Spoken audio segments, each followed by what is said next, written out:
अस्सलाम वालेकुम नाज़रीन, इमरान याकूब खान साहब और ज़फ़र हिलाली साहब के साथ मैं हूं Samina Pasha. Program viewpoint में आपको खुशामदीद कहती हूं। नाज़रीन, जो खित्ते की इस वक्त सूरत हाल है, ख़ासकर अफ़गानिस्तान में अमरीकी इनखला के बाद की जो सिचुएशन बनने वाली है, उसमें ज़ाहिर है कि पाकिस्तान को बहुत से चैलेंजेस दरपेश हैं। इस हवाले से बहुत से अहम फैसले भी पाकिस्तान को करने हैं और किए भी हैं। लेकिन मुख्तलिफ हलकों की जानिब से इस बात पर एतराज़ किया जा रहा था कि अपोजिशन जमातों को और दीगर जो हलके हैं उनको एतमाद में लेना ज़रूरी है और ज़िम्मेदारान की जानिब से, इदारों की जानिब से इस हवाले से ब्रीफ किया जाए। तो ये काम अब इम्पॉर्टेंट काम अब हो चुका है। कौमी सलामती कमेटी का इजलास बुलाया गया जिसमें आर्मी चीफ ने और DGISI ने शिरकत की, शुरका को ब्रीफिंग दी गई, अपोजिशन लीडर भी शामिल थे, बिलावल भुट्टो भी वहाँ पर मौजूद थे, दीगर जो अहम सेनेटर्स और MNAs हैं मुख्तलिफ जमातों की नुमाइंदगी करते हुए वहाँ पर मौजूद थे। और ये काफ़ी तवील इजलास था जिसमें हर तरह से सवालात की भी इजाज़त दी गई और सब ने दिल खोल कर मुख्तलिफ इशूज़ के हवाले से बात की, अपने तहफ़्फ़ुज़ात से भी आगाह किया, अपनी तजावीज़ भी दी। इस सारी सूरत हाल के बाद ये भी देखा गया कि सब बाज़ाहिर बाहर आकर ये कह रहे थे कि वो मुतमईन हैं, लेकिन उसके बाद हमने ये ज़रूर देखा कि एक जो मौमा था वो एक बहुत बड़ा मौमा बन गया कि आखिर वज़ीर आज़म पाकिस्तान कहाँ गायब थे, वो क्यों इस अहम इजलास में मौजूद नहीं थे। और उसके बाद फिर इसके हवाले से मुख्तलिफ कहानियाँ भी आईं। अपोजिशन की जानिब से ये कहा जा रहा था कि उनको आना चाहिए था, लेकिन बाद में ख़ुद हुकूमती सफ़ों से वज़रा की जानिब से ये बताया गया कि वो तो अपोजिशन की वजह से ही नहीं आए। मैं इस हवाले से सबसे पहले हुकूमती मौक़िफ़ आपको दिखा देती हूँ और उसके बाद फिर इसके हवाले से तफसीली गुफ्तगू। जबकि कौमी असम्बली सेक्रेटेरिएट कुछ और कहानी सुना रहा है। उनका भी यही कहना है, जो फवाद चौधरी से मिलती जुलती बात है, कि अपोजिशन की जानिब से इस किस्म के मामला सामने आए जिसके बाद वज़ीर आज़म नहीं आए। मरियम औरंगज़ेब जो कि पाकिस्तान मुस्लिम लीग नून की तर्जुमान है, उन्होंने यकसर इसकी तरदीद की और उनका ये कहना है कि ऐसा कोई पैगाम नहीं भेजा गया वज़ीर आज़म को। बहरहाल जनाब, इस सारी सूरत हाल के बाद बहुत से सवालात सामने आ चुके हैं। एक तो ये कि क्या अहम कौमी मामलात पर कंप्लीट इत्तेफाक राय हो चुका है, सबके तहफ़्फ़ुज़ात क्या दूर हो चुके हैं। और दूसरा सवाल जो कि अभी मैंने जिसका जिक्र किया कि प्राइम मिनिस्टर साहब कहाँ थे और उन्हें क्या होना नहीं चाहिए था, क्या वजह बनी उनके ना आने की, इसी से बात का आगाज़ कर लेते हैं। इमरान साहब, क्यों नहीं आए प्राइम मिनिस्टर साहब? बिस्मिल्लाहिर्रहमानिर्रहीम। देखिए जी, मैं समझता हूँ ये कि ये इतनी अहम मीटिंग थी कि इसकी अहमियत से किसी तौर भी इनकार ही नहीं किया जा सकता। अब इमरान खान साहब क्यों नहीं आए, किस वजह से नहीं आए, वजह कोई भी हो, इमरान खान को आना चाहिए था। बतौर वज़ीर आज़म उन्हें इस इजलास में शरीक होना चाहिए था, इस ब्रीफिंग में शरीक होना चाहिए था। और जहाँ तक बात रही है कि जी अपोजिशन लीडर ने पैगाम भेजा, मैं ज़ाती तौर पे ये मानने को तैयार नहीं हूँ। उसकी बुनियादी वजह ये है कि आपको याद होगा कि अपोजिशन तो माजी में इस तरह के वाक़यात पे बाकायदा मुतालबा करती रही है और इतराज़ करती रही है कि जनाब वज़ीर आज़म तो आते ही नहीं, वो तो अपोजिशन को इस काबिल ही नहीं समझते। आपको याद होगा पहले भी आर्मी चीफ ने फिर जो ब्रीफिंग दी थी तो उस पर अपोजिशन ने बड़ा ये इतराज़ किया था कि वज़ीर आज़म खुद क्यों नहीं आते। अगर बफर्ज इसको तस्लीम भी कर लिया जाए, दुरुस्त भी मान लिया जाए कि मियाँ शहबाज शरीफ ने उनको पैगाम भेजा होगा स्पीकर को कि जी वो ना आए, तो फिर भी इमरान खान साहब को तो चाहिए था कि आते और अपोजिशन लीडर को एक्सपोज करते कि देखें जनाब इतना अहम इशू था, मुझे अगरचे इन्होंने कहा लेकिन मैं ये मिस नहीं कर सकता और मैं आ गया हूँ। तो आवाम को पता चलता कि अपोजिशन जो है वो इस पे भी सियासत कर रही है। तो मैं समझता हूँ, मुझे नहीं लगता कि इसकी वजह कोई ये हो कि अपोजिशन के मना करने पे वज़ीर आज़म नहीं आए। वजह कुछ और ही होगी, वज़ीर आज़म या खुद नहीं आना चाहते या उनको पसंद नहीं करते इसलिए वो उनके पास नहीं आए। लेकिन जो भी वजह हो, ये कोई भी लेकिन माजी में वैसे अगर ऐसा हुआ है कि वो किसी वजह से ऊद नहीं आए तो उन्होंने कभी उसकी जिम्मेदारी ऑपोजिशन पे तो नहीं डाली, जैसे इस दफा हुआ है। तो ऐसा क्यों फिर उन्हें करने की जरूरत पेश आई? नहीं आए तो नहीं आए, वो कह सकते थे। नहीं, मैं कहता हूँ, मैं आपसे यही तो कह रहा हूँ कि अपोजिशन को फिर एक्सपोज थे, बताते कि जनाब ये किया तो जा रहा है, अब ये तो हो रहा है अब तो। लेकिन अपोजिशन तो ये मानने को तैयार नहीं है। उस वक्त वो आ जाते और अपोजिशन बाइकआउट करती तो वो एक्सपोज तो उस तरह से होती। उस तरह से आप कह रहे हैं, ठीक है। चले मैं जरा हिलाली साहब का पॉइंट ऑफ व्यू लेती हूँ। हिलाली साहब, प्राइम मिनिस्टर साहब क्यों नहीं आए? आपको क्या लगता है कि अपोजिशन ने जानबूझकर उन्हें इजलास से दूर रखा? देखिए, एक बड़ा इंटरेस्टिंग सा एक रिपोर्ट आया है और वो ये है कि पहली बात तो ये है कि असद कैसर ने बता दिया था कि प्राइम मिनिस्टर इसलिए नहीं आ रहे हैं कि शहबाज शरीफ ने कहा कि मैं नहीं आऊँगा अगर वो आए तो। बहरहाल, मगर इंटरेस्टिंग रिपोर्ट ये है कि हुआ क्या जब आर्मी चीफ आए, दखल हुए उस कमरे में, तो सुना ये है कि 4-5 मुस्लिम लीग नून के जो रहनुमा हैं उन्होंने, इंक्लूडिंग मरियम औरंगज़ेब, जितना अगर मुझे याद है मैंने ये सुना कि उन्होंने उनको एक किस्म का घेर लिया और साथ साथ शहबाज शरीफ साहब आए और सुना है कि शहबाज शरीफ साहब ने उनको बहुत तारीफ की, माने इतना तारीफ किया आर्मी चीफ का कोई हद नहीं है।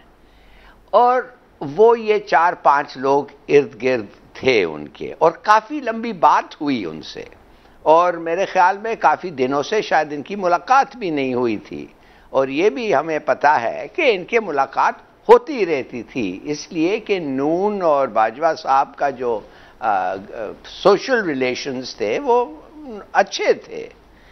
तो सुना ये है कि उन्होंने जो अपना अगर कुछ कमी था उनके तरफ से बाजवा साहब की तारीफ करना तो वो पूरा उन्होंने कर दिया और साथ साथ वो भी एक ट्रेडिशनल रोल जो शहबाज शरीफ का है कि मैं एक अच्छा कॉप हूं और मेरा भाई और मरियम जो हैं वो they are the bad cops. अच्छा, तो मेरे ख्याल में तो इसलिए उन्होंने फिर जानबूझ के प्राइम मिनिस्टर को दूर रखा कि कहीं वो ना आ जाएं और जो शहबाज शरीफ साहब करीब होना चाह रहे हैं आर्मी चीफ के, वो सारा मामला प्राइम मिनिस्टर साहब के सामने नहीं वो करना चाहते थे। हाँ, डू यू थिंक सो? ये बाय प्लान इस तरह से किया ये? हाँ, यू सी समीना, बड़ी इंटरेस्टिंग थियरी है, आई लाइक इट और मुझे इसलिए अच्छा लगा कि मैं भी कह सकता था कि भाई इमरान खान क्यों आए जब उनका आइडिया था कि ये ब्रीफिंग हो ऑपोजिशन का, उन्होंने ये सब चीज़ सुना हुआ था तो उनका आने का तो कोई ख़ास ज़रूरत नहीं था।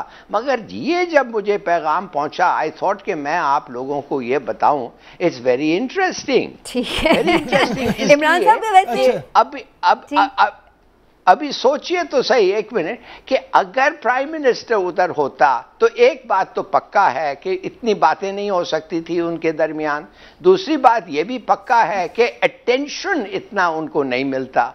तो मेरे ख्याल में इट मेक सम सेंस। अच्छा, लेकिन इमरान साहब ऑपोजिशन लीडर जो हैं और बाहर जो ओवरऑल ऑपोजिशन है वो तो हमेशा अपने आप को बड़ा कहती है कि जी हम डिस्टेंस पे रहना चाहते हैं, बल्कि हम तो चाहते हैं कि इदारे जो हैं वो सियासत से और सियासतदानों से उस तरीके की मुलाकातें। तो फिर वहाँ जाके अंदर जाके वो क्यों इतनी तारीफें कर रहे थे उनकी? अच्छा समीना, पहली बात अगर ये बात सच है तो। अब मेरी बात, पहली बात तो ये है कि मैं आपको ये बता दूं कि ये जो हिलाली साहब ने अभी बात की है, जिस वक्त ये आई उस वक्त की बात नहीं है। जब वहाँ पे खाने का वक्फा हुआ तो हिलाली साहब ये खाने के मौके पे ये बात हुई और खासी लंबी गुफ्तगू हुई। हाँ जी, और जो लोग वहाँ पे शामिल थे उस गुफ्तगू में, उनके मुताबिक जिन लोगों से मेरा भी राब्ता हुआ, बातचीत हुई, उनके मुताबिक भी वहाँ अच्छी खासी गपशप हुई। और प्राइम जो हमारे चीफ ऑफ आर्मी स्टाफ हैं जनरल कमर जावेद बाजवा साहब, वो भी बड़े अच्छे मूड में थे और बड़े। अब बात ये है कि ये एक उस पर सियासी गुफ्तगू नहीं हुई। ये अच्छा। मौजू एक ऐसा था आज का इस मीटिंग का कि इस बात को समझे आप कि ये मौजू था असल में अफगानिस्तान, अमेरिका और ये सारे मामलात। तो उस पर ये सारी ब्रीफिंग भी उसी हवाले से थी कि पाकिस्तान का क्या किरदार है, क्या किरदार होना चाहिए, किस तरह से करना चाहिए और पाकिस्तान ने क्या कहा है। इसलिए उस मौके पे तो उस मौका पे ये नहीं हुआ कि उनकी बाजवा साहब की उस तरह से उन्होंने की हो। लेकिन बहरहाल आपको ये सबको पता है कि शहबाज शरीफ तो हमेशा कहते हैं कि मैं मुफाहमत की सियासत चाहता हूँ और हिलाली साहब शहबाज शरीफ के जो करीबी लोग हैं और ख़ुद शहबाज शरीफ भी वो अच्छी तरह से ये बावर कराते हैं, बल्कि ख़ुद भी मीडिया में वो तो चाहते हैं कि इदारों के साथ मुफाहमत के साथ चला जाए। तो अब अगर उन्हें ये मौका मिला था कि वो उस वक्त उनसे गुफ्तगू करते तो मेरा ख्याल है कि प्राइम मिनिस्टर साहब ने उन्हें खुला मैदान दिया कि आप जैसे चाहें बात करें। इसलिए तो मैं कहता हूं, इसलिए मैं कह रहा हूं कि वजीर आजम साहब अगर वहां पे वजीर आजम को वहां पे होना चाहिए था। हाँ। उसका उन्हें सियासी तौर पे भी फायदा होता।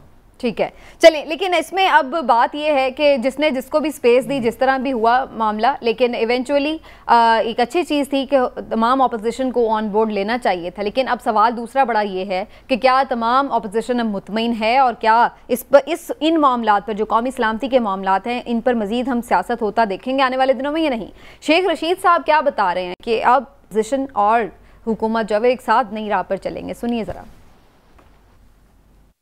पाकिस्तान की सियासत में एक बहुत बड़ा फर्क आने जा रहा है और मैं समझता हूं कि अपोजिशन और हुकूमत मिलकर एक नए राह पे चलने वाली है। 3 साल तक जो अपोजिशन हमें गिराने की बातें कर रही थी, ज़हनी तौर पर वो इत्तफाक कर चुकी है कि 2 साल इमरान खान के और हैं। क्यों हिलाली साहब, आपको क्या लग रहा है, सब अच्छे बच्चे बन गए अब और अब सब अच्छे तरीके से चलेंगे, पार्लियामेंट भी ठीक चलेगी और वो सारी जो मामलात थे अब सेटल हो जाएंगे?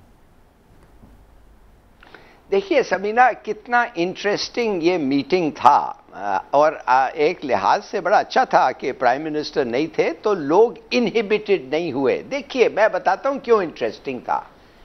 कश्मीर का मामला जिस पे कहा जाता है कि हमारे इमरान खान कश्मीर खो गया है और किसी ने उसको कुछ नहीं हुआ। अब आप सोचिए, सौदा कर दिया, सौदा कर दिया, ये अल्फाज होते हैं ऑपोजिशन के। यस एग्जैक्टली, सौदा हो गया, कुछ नहीं गया, जो हर रोज कोई ना कोई उठ के कहता है ऑपोजिशन वाला। ये मामला आर्मी चीफ ने रेज किया, उन्होंने नहीं रेज किया। ठीक, अब आप और भी आपको बताएं और क्या आर्मी चीफ ने खुद क्या रेज किया? डिसअपियरेंसेस। आपको जो मैं अब जो लोग गायब हो जाते हैं उसने कहा कि ये एक मेरा नंबर 1 प्रायोरिटी है, ये एक बड़ी बुरी बात है, एटसेट्रा एटसेट्रा, उन्होंने रेज किया। और ये भी अली वजीर और ये मोहसिन दावर और उनके हरकतें, आज मुझे जाके पक्का पता चला है कि जब ट्राइबल एरियाज में फौज गई, और क्यों इन लोगों को इतना एतराज है कि ट्राइबल एरिया में फौज गई, वो इसलिए एतराज है कि इन लोग तो कब्जा ग्रुप थे ट्राइबल एरिया में। इट इज द फौज जो जाके कब्जा छुड़ा के वो लोग जो वाकई जिनका जमीन था उनको फिर वापस किया है। तो इसका एक हिस्ट्री है। देखिए इतनी इंटरेस्टिंग बातें हैं जो अभी पता चल रहा है। तो मेरे ख्याल में it's been a very good meeting. और मैं आपको क्या बताऊं कि एक ही चीज उन्होंने कहा है आर्मी चीफ ने, जो मेरे ख्याल में मुनासिब है, मगर उसमें कुछ शायद ये हो कुछ।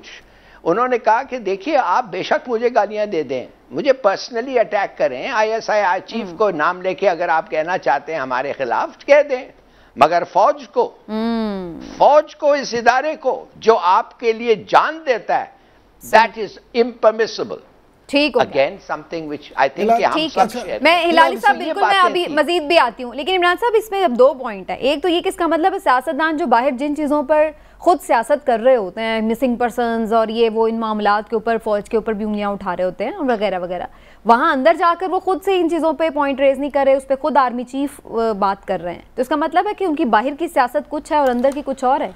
समीना, आपको याद होगा इमरान खान साहब भी वज़ीर आज़म बनने से पहले इस पे बड़ी बात करते थे। तो हमारे यहाँ सियासतदान जब हुकूमत में होते हैं उनका मौक़िफ़ कुछ और होता है, जब अपोजिशन में होते हैं उनका मौक़िफ़ अभी तो अपोजिशन में ही है। सुन ले मैं आपसे अर्ज करूँ, गुजारिश ये है कि जो इस आर्मी चीफ होता है ना, कोई भी उसकी ये सोच होती है, उसका ये ख्याल होता है, उसकी ये कोशिश होती है कि वो कोई ना कोई अपनी लेगेसी छोड़ के जाए। ठीक है। तो जनरल कमर जावेद बाजवा साहब भी बतौर आर्मी चीफ ये चाहते हैं कि वो भी पाकिस्तान के मफाद में जो चीज़ें हैं वो करके जाएं और कश्मीर का मामला भी इस तरह से हल हो जो पाकिस्तान के लिए बेहतर हो। ठीक है। दूसरी बात ये कि कल ये इस मीटिंग की अगर हम बात करें तो उसमें भी आप देखें कि ये भी खबरें हैं कि मोहसिन दावर ने कुछ सख्त सवालात किए जिस पर स्पीकर कौमी असम्बली असद कैसर ने उनको रोका, लेकिन जनरल साहब ने, जनरल कमर जावेद बाजवा ने उन्हें मना किया और उनसे कहा कि नहीं, आप इनको बिल्कुल ना रोकें, और उनसे कहा कि आप खुल के बात करें और आपके जहन में जो भी सवाल आते हैं आप पूछें, मैं आपको यहाँ जवाब दूंगा।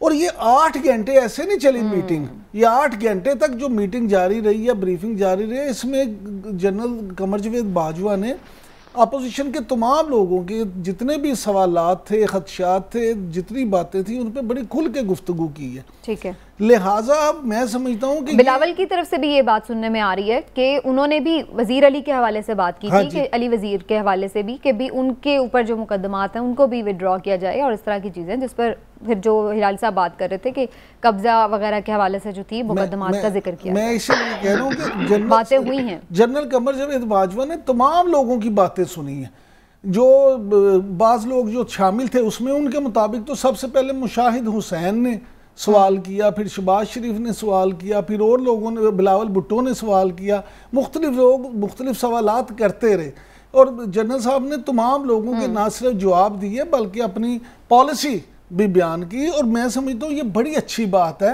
आप ये देखें कि जो इस्टेब्लिशमेंट और सियासतदान और हुकूमत और अपोजिशन इनको साथ लेके चलने की बात हो रही थी ना, तो ये उसका एक अमली सबूत है कि इस दफ़ा ये करके ये साबित किया गया है कि हम तमाम इश्यूज़ पे ना सिर्फ पार्लियामेंट को एतमाद में लेंगे बल्कि उनको साथ लेके चलेंगे। हिलाल साहब भी कोई पॉइंट ऐड करना चाह रहे हैं? जी हिलाल साहब।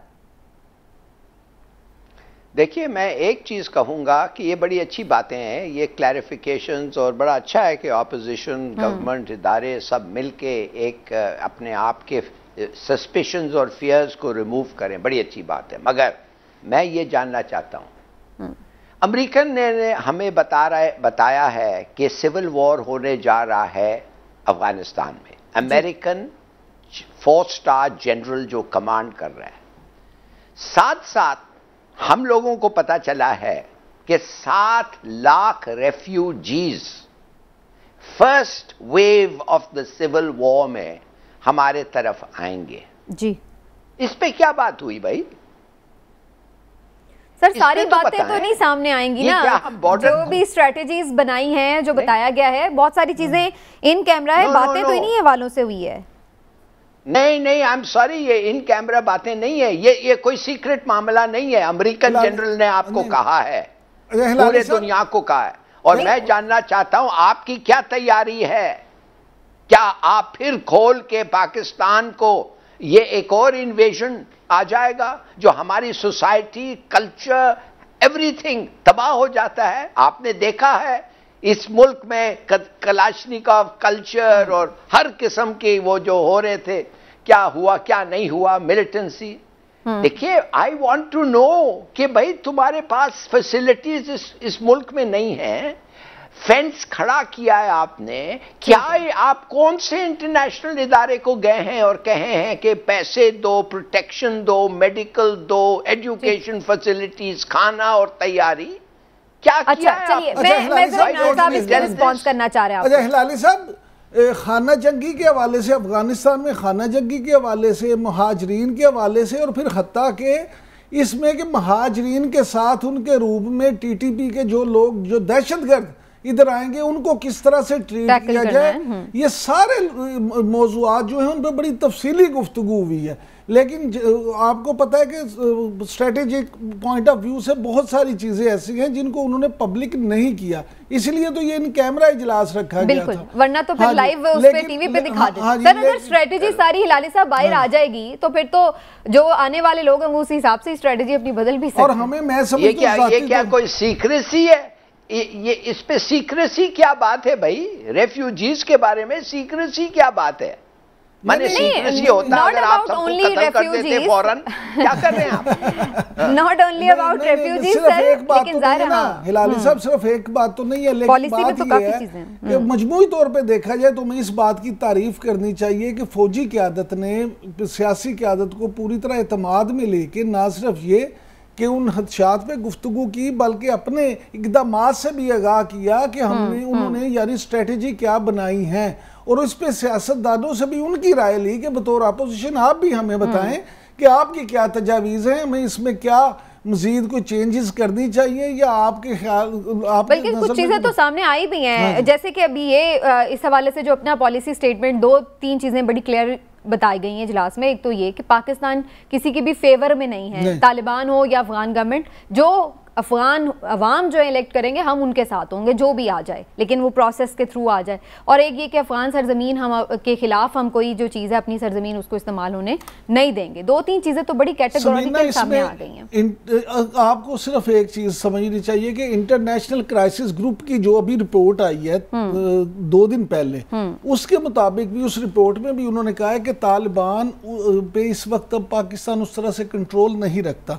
हमारे वज़ीर आज़म इमरान खान भी ये बात बारहा कह चुके हैं। अब ऐसे में जब आपका पूरा कंट्रोल उस तरह से नहीं है तो पाकिस्तान के लिए सबसे बेहतर क्या सूरत बनती है? पाकिस्तान के लिए सबसे बेहतर सूरत ये बनती है कि वो न्यूट्रल है। इसीलिए वहाँ उस मीटिंग में ख़ास तौर पर ये कहा गया है कि पाकिस्तान किसी कैंप का हिस्सा नहीं बनेगा, बल्कि पाकिस्तान खुद एक पाकिस्तान को जो कैंप है उसी में रहेंगे, यानी जो पाकिस्तान का जिसमें फायदा होगा वही काम। तो हिलाली साहब, आपको इस स्ट्रेटजी पे कोई प्रॉब्लम नजर आ रहा है कि ये ठीक स्ट्रेटजी है कि ठीक है जो गवर्नमेंट भी वहाँ आवाम सेलेक्ट करते हैं उनके इलेक्ट करते हैं, हम उनके साथ चलेंगे?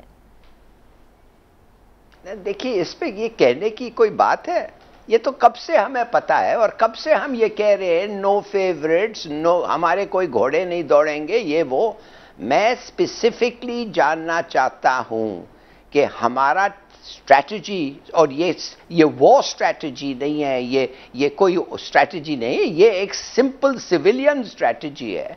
हम ये जानना चाहते हैं कि हमने क्या तैयारी की है कि जब रेफ्यूजीज आएंगे, और आएंगे जरूर 7 लाख तक, मैं सिर्फ जानना चाहता हूं कौन सा इदारा है दुनिया का जो हमारे साथ खड़ा होगा, कौन से मुल्क हैं जो हमें मदद देंगे, कौन से डॉक्टर्स हैं जो आके उनको ट्रीट करेंगे। क्या ये बातें ये ठीक है, चलिए नहीं ठीक है हिलाली साहब, अगले इजलास में हिलाली साहब दे देंगे। मुझे लगता है हिलाली साहब आपका ना सारा फोकस इस वक्त रेफ्यूजीज पे है, जो बड़ा अहम इशू है।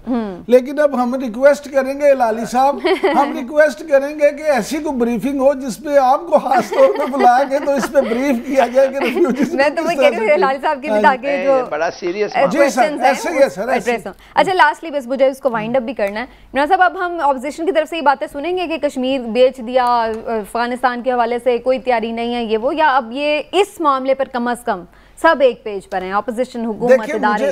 देखिए, मुझे तो बज़ाहिर ये लगता है कि सब इस वक्त एक पेज पे हैं। अच्छा, अपनी बात सुनेंगे। अभी इस मौजू पे, खास तौर पे अफगान इशू पे, आपको मुझे फौरी जो ना मुस्तकबिल करीब में मुझे ऐसा नहीं लगता कि ये इस तरह की बातें करें।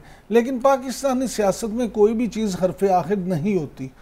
आप इलेक्शन के करीब देखेंगे कि जब इलेक्शन की फिजा बन जाएगी तो हुकूमत पे फिर तनकीद के नश्तर बरसाए जाएंगे और बहुत सारी चीज़ों के जो ना कश्मीर बेचने का सौदा करने के भी इल्ज़ाम लगेंगे, गद्दारी के भी लगेंगे, बहुत कुछ होगा। अभी वक्त आएगा तो आप देखेंगे, लेकिन फिलहाल मुस्तबिल करीब में मुझे ऐसा नहीं लगता। हिलाली साहब, आपको भी यही लगता है कि प्राइम मिनिस्टर के ऊपर अकेले एक रिस्पॉन्सिबिलिटी, ऐसे लग रहा था कि सारा वजन उन पे पड़ गया जब उन्होंने स्ट्रेट अवे एब्सोल्युटली नॉट कह दिया। अब जब सारी पार्लियामेंट, इदारे सब उनके पीछे खड़े होंगे तो ऑब्वियसली वो सिंगल आउट नहीं किए जा सकेंगे कि ये वो बंदा है, मतलब रिस्पॉन्सिबिलिटी शेयर हो गई है। जी हाँ, बड़ा मगर उस इमरान खान को दाद दे कि उसने आंख में आंख लगा के कहा एब्सोल्युटली नॉट, उसका इनिशिएटिव है, उसने पहल किया और हम सब उसके पीछे खड़े हुए हैं। दैट इज क्रेडिट दें, दाद दें जिसको दाद देना चाहिए। बिल्कुल ठीक है, चलिए जी, दाद भी देते हैं और दुआ भी करते हैं कि हिकमत अमली अच्छी रहे और कम से कम जो कौमी सलामती के मामलात हैं उस पर ऑपोजिशन और हुकूमत एक साथ नजर भी आए हमें, और साथ में एक साथ फैसले भी करें जो कौमी मफाद में हो। एक ब्रेक लेते हैं नाज़रीन, ब्रेक से वापस आते हैं तो एक और अहम इशू है जिसके हवाले से गुफ्तगू होगी, और वो आप लोगों का इशू है, यानी शदीद गर्मी और ऊपर से लोड शेडिंग पूरे मुल्क में जारी है। ऐसा क्यों हो रहा है जबकि ये दावे थे कि जनाब इजाफी बिजली बन गई है, PMLN ने तो इजाफी बिजली बना दी, अब संभाली नहीं जा रही, तो क्या ये कहानी है, फिर बिजली कहाँ गई, आपको बताएंगे ब्रेक के बाद।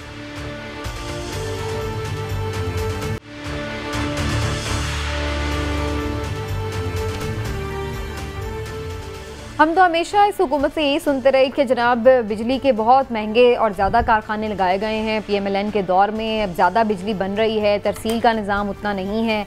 लेकिन अब हम ये देख रहे हैं कि जब एन पीक है इस वक्त गर्मियों का, तो उस वक्त जो लोग हैं, एक तो गर्मी के सताए हुए हैं, दूसरा लोड शेडिंग ने उनका बुरा हाल कर दिया है। शदीद लोड शेडिंग हो रही है बड़े शहरों में भी, देहात में भी, और कई कई घंटों पर मुश्तमिल 7-7, 8-8 घंटे की भी लोड शेडिंग इवन हो रही है। इस सारी सूरत हाल के हवाले से हुकूमत के पास मुख्तलिफ मामलात हैं। पानी की कमी का भी वो उनका कहना है कि मामला है, फिर कुछ मेंटेनेंस के भी इश्यूज़ बताए जा रहे हैं, और अब ये भी कहानी सुनने में आ रही है कि जी गैस की कमी हो गई, इसलिए जो गैस से चलने वाले बिजली के कारखाने थे वो भी उतनी तरसील नहीं कर रहे। लेकिन असल हकीकत क्या है और फिर इन सब चीज़ों के ऊपर बर वक्त काम क्यों नहीं किया गया, इसके हवाले से बात करना बड़ा ज़रूरी है। तो इमरान साहब, आपका क्या नज़रिया इस हवाले से? अगर इतनी बिजली बना रही है हमारी सारा जो सिस्टम है, और उसके बाद अब पहले कह रहे थे तरसील नहीं है, फिर बिजली जा कहाँ रही है? समीना, वैसे एक बात है कि तरीके इंसाफ की हुकूमत को ना आपको एक बात पे तो दाद देनी पड़ेगी कि आज तक इन 3 सालों में कोई भी मसला हुआ है, कोई भी बहरान आया तो उनके पास एक फंड ज़रूर है कि ये जिम्मेदारी अपने पे नहीं लेते। कभी ये पिछली हुकूमतों पे डाल देते हैं, कभी ये अपोजिशन में डाल देते हैं, कभी ये कहते हैं फलां कंपनी भाग गई उसकी वजह से हुआ, कभी ये माफिया खड़ा कर देते हैं, चीनी बुरान आया उस माफिया की वजह से, आटा बुरान आया उस माफिया की वजह से। तो ये सारा कसूर है ना जो उसी पे डालते हैं, अपने पे कोई जिम्मेदारी नहीं लेते। अब आ जाते हैं बिजली की तरफ कि जी ये बिजली का बहरान किस तरह से है। जब आप इतनी आपके पास कैपेसिटी है बिजली बनाने की तो फिर हुआ क्या? अब इन्होंने उसका क्या हल डाला? उसका भी इन्होंने मज़े की बात ये है कि 2 जिम्मेदार ढूंढ लिए। अच्छा, एक इन्होंने कहा कि जनाब ये तो सारा कसूर शुमाली इलाका जात की बर्फ का है, वो पिघली नहीं वो पिघलती पानी आता तो इस क्राइसिस ना होता। दूसरा इन्होंने कहा जो LNG कंपनी थी ना उसका टर्मिनल वो खराब है, उसकी वजह उन्होंने मेंटेनेंस के लिए बंद कर दिया तो इसलिए ये मामला ख़राब हो गया। अल्लाह के बंदो, तुम्हारी अपनी प्लानिंग क्या है? मेंटेनेंस के लिए अगर 8 दिन के लिए 7 दिन के लिए प्लांट बंद है तो क्या मुल्क में सारी तरफ अंधेरा हो जाएगा? अगर आप की प्लानिंग ठीक होगी तो ये नहीं होगा। आप देखिए ये कहते ये हैं कि जो LNG टर्मिनल है जो हुकूमती मौक़िफ़ है वो कहते हैं जी वहाँ पे फ्लोटिंग स्टोरेज जो है ना उसकी मेंटेनेंस के लिए जाना पड़ा 7 दिन के लिए, तो 600 MMCF जो गैस है उसकी कमी हो गई है, और इतनी गैस से 3500 से 4000 मेगावाट बिजली पैदा हो सकती थी, इसलिए हमारा ये क्राइसिस आ गया। ठीक। तो मैं समझता हूँ कि हुकूमत को किसी चीज़ पे आगे बढ़ के ये भी कहना चाहिए कि जनाब हमारी अपनी भी प्लानिंग गलत थी, हम जिम्मेदारी कबूल करते हैं और हमारे से गलती हुई है, आइंदा हम कोशिश करेंगे कि हमसे ये कोताही ना हो। ठीक है, चलिए हिलाली साहब का भी पॉइंट ऑफ व्यू लेते हैं। हिलाली साहब, हम तो पिछले कुछ सालों तक तो हम देख रहे थे कि इवन के पीक में भी बहुत ज़्यादा उस तरह से लोड शेडिंग कम से कम शहरों वगैरह में नज़र नहीं आती थी, देहात में कहीं से शिकायत आ जाती थी, लेकिन इस तरह से नहीं था मामला। लेकिन इस दफ़ा कुछ ज़्यादा ये देखा जा रहा है, इसकी क्या रीज़न आपको नज़र आ रही है? इसकी रीज़न है बैड प्लानिंग और इनकॉम्पिटेंस। पानी का और बर्फ का चलो ये कुदरत पे डाल देते हैं, गैस नहीं होना ये कुदरत तो नहीं है, तेल नहीं होना ये कुदरत तो नहीं है, नो प्लानिंग इमरजेंसी सिचुएशन होना ये कुदरत तो नहीं है, इट वाज फोरसीन। मैं आपसे एक चीज कहना चाहता हूं जो मुझे तो बहुत ही तशवीश आ रही है, वो ये है समीना कि कराची इलेक्ट्रिक सप्लाई ख़त्म हो गया है, बैंकरप्ट अबरार नकवी जेल जा रहा है शायद 200 साल के लिए। हर चीज़ की इधर ज़रूरत है, मुझे पता है, इन पीपल बताते हैं कैपिटल की ज़रूरत है, इक्विपमेंट की ज़रूरत है, सिस्टमिक फॉल्ट्स हैं, एक्सपर्टीज की कमी है। और एक ही इदारा था जो आके ये मुसीबत खरीदना चाहता था, ये मुसीबत वो खरीदना चाहता था, इसलिए उनके पास रिसोर्सेज थे, टेक्निकल एक्सपर्टीज थे, मशीनरी थी और उन्होंने कर पाए, और वो था शंघाई इलेक्ट्रिक कंपनी।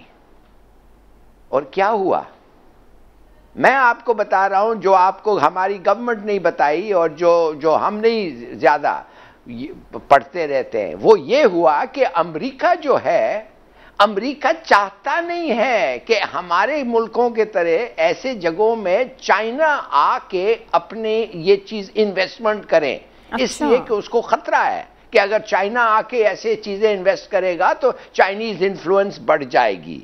ठीक। तो उन्होंने मेरे ख्याल में उन्होंने सेल को सैबोटाज किया है।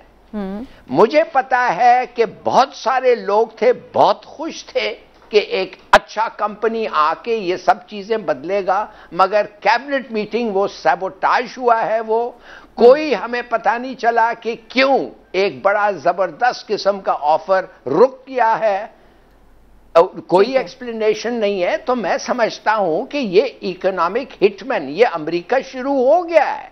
देखिए, उन्होंने चाइल्ड सोल्जर्स के बारे में अभी अनाउंसमेंट की है कि पाकिस्तान को हम सैंक्शन कर रहे हैं। हमारे पास हर वक्त ज्यादा एप्लीकेंट्स होते हैं, कमी है, कमी कोई नहीं है एप्लीकेशंस पे। क्यों हम एज को रिड्यूस करें और इलीगल काम करें? तो देखिए, मैं जानना चाहता हूं ये सब तैयारी के लिए क्या हम ये अटैक हिलाली साहब हो रहा है? ये तो आपका अच्छा पॉइंट है कि इसमें क्या इंटरनेशनल फोर्सेस भी हो सकती हैं शामिल? इसमें पहली बात तो ये है कि जो आपने अमेरिका की तरफ से पाबंदी वाली बात की, तो वो सिर्फ और सिर्फ मकसद है पाकिस्तान पे दबाव बनाना। देखिए, वो उस लिस्ट में उन्होंने तुर्की का भी नाम लिया और वो अफगान इशू के हवाले से भी जब पाकिस्तान ने कहा है कि एब्सोल्युटली नॉट, तो उसके फिर कुछ नताइज तो हमें भुगतना पड़ेंगे, कुछ ना कुछ, इसलिए वो इस तरह से कर रहे हैं। अब मैं हिलाली साहब आपको एक अंदर की बात बता देता हूँ। अंदर की बात ये है कि जो के इलेक्ट्रिक जिसका आपने जिक्र किया, अमेरिका से ज्यादा आपके यहाँ कराची में बैठा हुआ एक माफिया ऐसा है जिसके बारे में ये कहा जाता है कि असल में वो इसको खरीदना चाहते हैं, वो इसको हड़प करना चाहते हैं। एक कंसोर्शियम है जिसमें नाम लिया जाता है कि जो प्राइम मिनिस्टर के मुआवने खुसूसी हैं, आपको पता है, जिनका नाम पहले भी बड़ा लिया गया है, उसके हवाले से कि उनको इस्तेमाल किया जा रहा है, जो पहले भी के इलेक्ट्रिक में मुलाजिम भी रहे हैं। हिलाली साहब, आप समझ रहे हैं ना मैं किन की बात कर रहा हूँ? लिहाजा हाँ जी, उनके जरिए से जानबूझ के ऐसे हालात पैदा किए जा रहे हैं कि के इलेक्ट्रिक को कौड़ियों के दामों खरीदा जा सके और फिर उसके जरिए से अरबों खरबों रुपए कमाए जा जिसको फायदा पहुंचाना हो उनको फायदा पहुंचाया। तो ये बड़ी एक गेम है जो कराची में खेली जा रही है और उसके लिए कराची के अवाम को खास तौर पे और पाकिस्तान के अवाम को बिलखुसूस आप ये कह सकते हैं कि बिलअमूम पाकिस्तान पूरे के अवाम को ना सिर्फ ये कि लोड शेडिंग से सताया जा रहा है बल्कि उनको शिकार किया जा रहा है। और लेकिन हमाद अज़हर साहब तो कह रहे हैं कि जनाब सूरत हाल बेहतर हो जाएगी, उन्होंने तो टाइम फ्रेम भी दिया। मैं जरा सुनवा देती हूँ आपको, सुन लीजिए वो क्या कह रहे हैं। 40% RLNG की जो है वो सिस्टम में रिस्टोर हो चुकी है। कल 70% तक हम RLNG की सप्लाई जो है वो रिस्टोर कर चुके होंगे सिस्टम में। मुझे उम्मीद है कि इंशाल्लाह ताला पीर तक जब ये मुकम्मल हमारी रिस्टोरेशन हो गई होगी 100%। तो ये उनका जनाब RLNG जिसका जिक्र हो रहा था, ये इमरान साहब वही मतलब लिक्विड गैस को जो है वो दोबारा से रीगैसिफाई किया जाता है, तो उसके बाद फिर उसमें है। लेकिन अब बात वही आ जाती है कि ये सारी चीजें जो हैं ये इन्हें अब क्यों बात वही है। हमाद अज़हर साहब की मैं ज़ाती तौर पे तारीफ करता हूँ हमेशा, ये मेहनती हैं, नौजवान हैं और इस कुछ करना चाहते हैं। लेकिन बात जो मैंने अपने पहले हिस्से में कही थी और हिलाली साहब ने कही थी कि कमी है प्लानिंग की। आपका अच्छा होना या आपका ईमानदार होना, ये दोनों चीज़ें काफ़ी नहीं हैं। अगर आपने प्लानिंग ही नहीं किया, आज जो आप कह रहे हैं कि जी 40% सिस्टम में आ गई है, बाकी रिस्टोर हो जाएगी, ये हो जाएगा, तो आपने पहले नहीं था आपको पता कि आप इन चीज़ों को करते। यहाँ इस हुकूमत में प्रॉब्लम ये है कि प्लानिंग का फुकदान आपको नजर आया। हिलाल साहब, आप अपना पॉइंट दे दें तो फिर मैं ब्रेक की तरफ जाऊंगी। जी देखिए, मैं आपको ये कहना चाहता हूं कि मैं इंटरेस्टेड नहीं हूं कि ये गैस जो रुक गया था ये आएगा और फिर ठीक हो जाएगा। हम सबको पता है, खासतौर हम लोग जो 1 मील के फासले पे रहते हैं कराची इलेक्ट्रिक के मेन ऑफिस से, कि ये प्रॉब्लम ऐसा इस तरीके से नहीं सॉल्व होगा। ये कंपनी, ये अबराज ग्रुप और ये खत्म हो गया, इट्स बैंकरप्ट, इट्स फिनिश्ड। और किसी और के हाथ में जो जाएगा, वो लोग जो हैं जो जिनका जिक्र इन्होंने किया है, मैं नहीं समझता they have even a 10th of the competence जो शंघाई इलेक्ट्रिक के पास है। और पैसों के आई मीन सब चीज को बदलना है। कॉपर वायर को इन्होंने चेंज किया है फ्रॉम कॉपर टू एल्यूमिनियम, और कॉपर को बेच के पैसे बनाए इन्होंने 3-4 साल पहले। देखिए, सबको पता है कि कुछ हो रहा है which is not right, which is wrong. और कुछ तो गलत हो रहा है लाली साहब। अब तो ठीक है, अब तो हम देख रहे हैं सर्कुलर डेट भी हमारा 2,500 अरब से जो है वो तजावुज करता जा रहा है। और अब जो नई खबर आई है इमरान साहब, अभी मैं थोड़ी देर पहले देख के आई हूँ, वो ये कि वही जो बात कही जाती थी, जो हम खड़े हो गए IMF के सामने, हम बिजली के निर्ख नहीं बढ़ाएंगे, हम पेट्रोल नहीं बढ़ाएंगे। पेट्रोल तो पहले ही बढ़ चुका है और अब जो है वो ये भी कहा जा रहा है कि बिजली के निर्ख में भी इजाफा होने जा रहा है। गुजारिश ये है कि मैंने यही प्रोग्राम में आपसे कहा था कि आप इस बजट पे बगले ना बजाएं। ठीक है, तो आप देखेंगे कि बजट के बाद हर चीज महंगी होगी, और जब फ्यूल महंगा होता है तो दुनिया की हर चीज महंगी होती है, बिजली महंगी होती है तो हर चीज महंगी होती है। इसलिए ये बजट इतना खुश होने वाला नहीं था। अभी आप देखेंगे कि मजीद कितनी महंगाई का एक तूफान आएगा। हुकूमत को चाहिए कि गरीब के लिए कुछ करे। ठीक हो गया, चलें जी, गरीब के लिए कर रहे हैं, बिजली और महंगी। चलें एक ब्रेक लेते हैं नाज़रीन, ब्रेक से वापस आते हैं तो एक और इशू के हवाले से बात करेंगे। प्राइम मिनिस्टर साहब के मुख्तलिफ बयानात अक्सर ही खबरों की जीनत बन जाते हैं और तनकीद का बाइस भी बन जाते हैं उनके लिए। और अभी हाल ही में उन्होंने चीनी कम्युनिस्ट निज़ाम की भी तारीफ़ की है और उसके बाद अब सवाल सब कर रहे हैं कि क्या इमरान खान साहब ऐसा ही कोई निज़ाम पाकिस्तान में लाना चाहते हैं, और अगर ऐसा कोई निज़ाम वाकई पाकिस्तान में तब्दील किया जा सकता है या नहीं। इस पर बात होती है एक ब्रेक के बाद। हमारे साथ रहिए।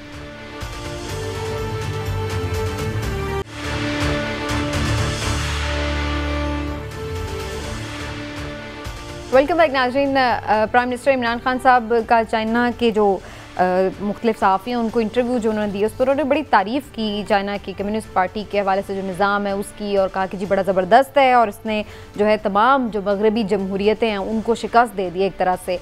क्योंकि अभी तक हम यही समझते थे कि शायद जो डेमोक्रेसी का सिस्टम है वो सबसे बेस्ट है, लेकिन इसमें हमने देखा है कि मेरिट के निज़ाम को ऊपर ला के बड़ा फ़ायदा दिया गया। तो लगता है बड़े मुतासिर हैं प्राइम मिनिस्टर साहब इस निज़ाम से। तो क्या वो ये निज़ाम पाकिस्तान में भी राइज करना चाहते हैं या जस्ट बाय द वे तारीफ़ हो रही थी, और वाकई क्या ऐसा नहीं हो सकता कि कोई सिस्टम चेंज करके देखा जाए? लाली साहब से पूछते हैं। लाली साहब, क्या ख्याल है आपका? प्राइम मिनिस्टर साहब को तो ये अच्छा सिस्टम लग रहा है, आपको कैसा लगा? बहुत अच्छा सिस्टम लग रहा है और बिल्कुल 100% डेमोक्रेसी से बेहतर है। अच्छा। मैं आपको 4 स्टेटिस्टिक्स जल्दी से दे देता हूँ। 1948 में जब चाइना इंडिपेंडेंट हुआ तो 20% लोग पढ़ सकते थे, 20% लोग की लिटरेसी रेट 20 थी। इस वक्त 97%, 97% है। 1960 में पर कैपिटा इनकम $90 होता था, आज क्या है? $10,200।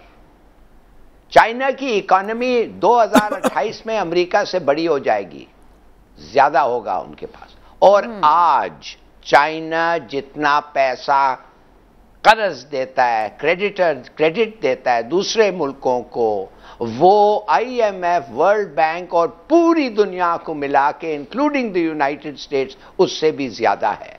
अब आप आ जाएं जल्दी से मेरिट पे। मेरिट देखिए क्या करते हैं हम लोग। देखिए हम कहते हैं ना हमारी ब्यूरोक्रेसी हो, हम CSS लेते हैं और ये और वो करते हैं। उन लोग CSS नहीं लेते, उन्होंने बड़ी सीधी सादी बात, वो कहते हैं कि कम्युनिस्ट पार्टी ऑफ चाइना में डायरेक्ट रिक्रूटमेंट होता है। फर्स्ट डिवीजन जो आते हैं यूनिवर्सिटीज के फर्स्ट डिविजनर्स को, उनको कहते हैं कि आपको मेंबरशिप ऑफर होती है। वो जब एक दफे आते हैं तो उनका पहला रिपोर्ट जो लिखता है वो डायरेक्ट सुपीरियर लिखता है, जैसे हमारे वहां होता है आपके ऊपर जो बैठा हुआ है वो आपका रिपोर्ट लिखता है। नहीं, चाइना में वो लिखता है और फिर जो आपके नीचे बैठा हुआ है वो भी एक लिखता है। मगर वो भी काफी नहीं है, फिर एक कम्युनिस्ट पार्टी का ऑफिशियल जो और चीजें देखता है वो भी रिपोर्ट सबमिट होता है, मगर वो भी काफी नहीं है। अब वो लोग जो आपके एडमिनिस्ट्रेशन के इम्पैक्ट होते हैं आपके एडमिनिस्ट्रेशन को ना, वो लोग भी एक रिपोर्ट लिखते हैं। और सब रिपोर्ट्स के बाद सोचिए, सब रिपोर्ट्स के बाद इलेक्शन होता है, आप इलेक्ट होते हैं टू द नेक्स्ट पोस्ट। तो मैं what I want to tell you, देखिए ये बताता है, ये जो जी पहुंचा है जिधर ये पहुंचा है और 10 साल से ये पहुंचा है और ये प्रेसिडेंट बना है, इस तरीके से ये आया है। And it is this reason के इतने कॉम्पिटेंट लोग आते हैं। ठीक, इतनी फिल्टर्स हैं, इतने फिल्टर्स हैं कि उसमें से छान के सही जो क्रीम है वही जो है वो ऊपर आती है। एग्जैक्टली। चलें, लेकिन इमरान साहब की पॉइंट ऑफ व्यू भी जान लेते हैं। इमरान साहब, ये तो मेरिट का निज़ाम अगर हो चाहे कहीं पे भी हो, तो वो होना ही चाहिए, इसमें क्या बुराई है? नहीं, मुझे आप ये बताएं कि ये कौन कहता है कि कोई बुराई है? मेरिट के निज़ाम में तो कोई बुराई है ही नहीं। लेकिन क्या वाकई मेरिट का निज़ाम है? मुझे आप ये बताएं कि अगर मेरिट के निज़ाम की बात करें तो वज़ीर आज़म इमरान खान साहब तो खुद मगरिब के मिसालें देते नहीं थकते कि वहाँ उन्होंने मेरिट पे काम किया तो ये तरक्की कर ली, मेरिट पे काम किया तो वो तरक्की कर ली। बात ये है कि हमारे वज़ीर आज़म इमरान खान साहब है ना, जो वो उनका एक अपना मिजाज है। वो बतौर क्रिकेटर भी आपको याद होगा कि वो सारे इख्तियारात अपने पास रखते थे। अच्छा, खुद फैसला डिक्टेटर है? नहीं, डिक्टेटर के हैं या फैसला साज के। उन्हें हर वो निज़ाम बाता है जिसमें उन्हें ये लगे कि फैसला करने वाले से कोई पूछ नहीं सकता, कोई सवाल जवाब नहीं हो सकता और उसने खुद ही फैसला करना है। उसकी मिसाल मैं आपको देता हूँ। अब उन्होंने चीन की तारीफ़ की है, बड़ी अच्छी बात है, चीन का निज़ाम अच्छा है, उसमें बहुत सारी चीज़ें बेहतर हैं।